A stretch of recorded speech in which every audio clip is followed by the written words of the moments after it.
in the annals of modern mystery. Few stories have endured with such haunting persistence as the tale of the Philadelphia experiment, a story born in the shadows of war, whispered through classified corridors, and echoed across decades of speculation.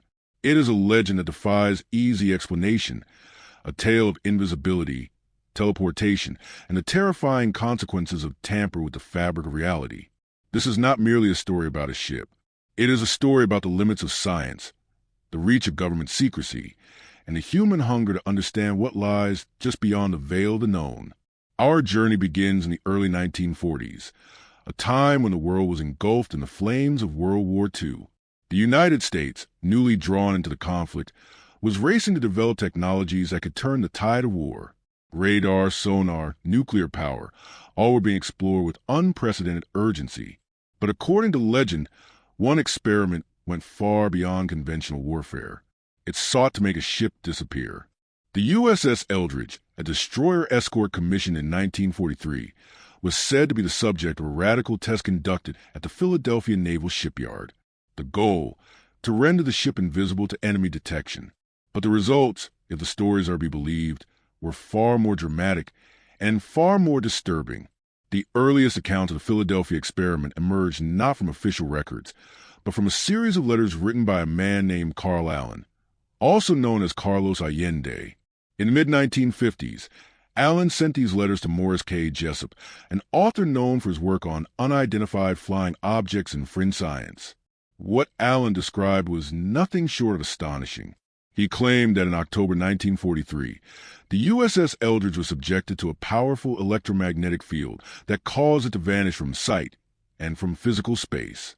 According to Allen, the ship reappeared hundreds of miles away in Norfolk, Virginia, before returning to Philadelphia. The experiment, he said, had catastrophic effects on the crew. Some were driven insane. Others were fused into the metal of the ship. A few simply vanished. Jessup, intrigued and disturbed, began to investigate.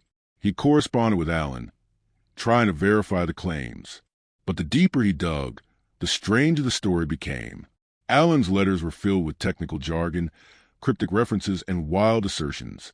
He spoke of Einstein's unified field theory of time travel and of forces beyond human comprehension. The Navy, surprisingly, took an interest. Jessup's book, The Case of the UFO, was annotated with strange notes, allegedly written by Allen and two other unknown individuals. This annotated version, known as the Vero edition, was circulated within the Office of Naval Research.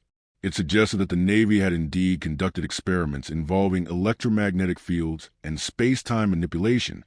But was any of it true? The USS Eldridge was a real ship. It was commissioned in August 1943 and served in the Atlantic during the war.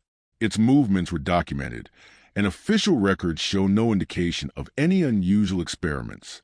Yet the legend persisted, fueled by secrecy, speculation, and the tantalizing possibility that something extraordinary had occurred.